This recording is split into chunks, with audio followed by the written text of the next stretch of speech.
réveiller les consciences pour que les comportements changent. Et c'est tout le sens de ce rapport sur le coût économique des discriminations réalisé par France Stratégie. Une première dans notre pays. Les ministres du Travail, de la Ville et de l'égalité hommes-femmes, ainsi que le commissaire général de France Stratégie, ont présenté une étude sur le coût économique des discriminations. Ce rapport de France Stratégie évalue le manque à gagner pour l'économie française. Le coût des inégalités d'accès à l'emploi et aux postes qualifiés s'élèverait à 150 milliards d'euros.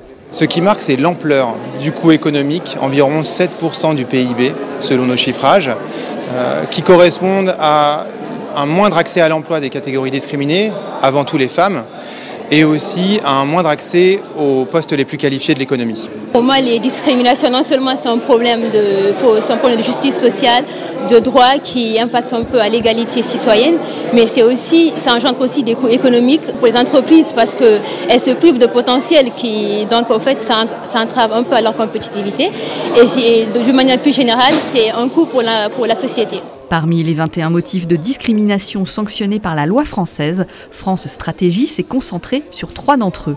Le sexe, l'origine géographique des parents et le lieu de résidence. Les 7 auteurs du rapport ont mesuré les écarts de situation au travail qui ne sont justifiés par aucune variable objective, comme l'expérience ou la formation.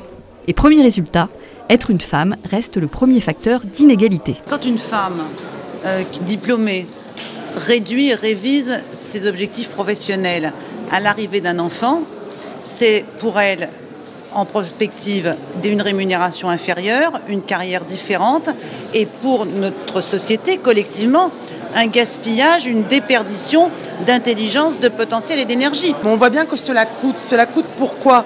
Parce qu'il y a des personnes qui ont été formées et qui subissent des obstacles à la fois pour rentrer sur le marché du travail ou des obstacles tout au long de leur carrière professionnelle.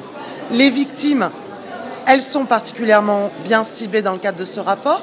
Ce sont les femmes, ce sont les personnes originaires d'Afrique ou des départements d'outre-mer, ce sont aussi les personnes en situation de handicap. Voilà la réalité. Il est extrêmement important que la question des discriminations raciales soit pleinement saisie justement par le gouvernement, par les pouvoirs publics, parce que les discriminations sont une atteinte aux valeurs de la République, et notamment celle évidemment de l'égalité. Et ça n'est pas qu'aux associations, ça n'est pas qu'aux journalistes de traiter de ces sujets, c'est aussi au pouvoir public justement de s'engager pleinement pour faire en sorte que la République soit effective pour tous et partout. La réduction des discriminations représente une vraie réserve de croissance. Un plan de lutte national pourrait donc allier justice sociale et gains économiques.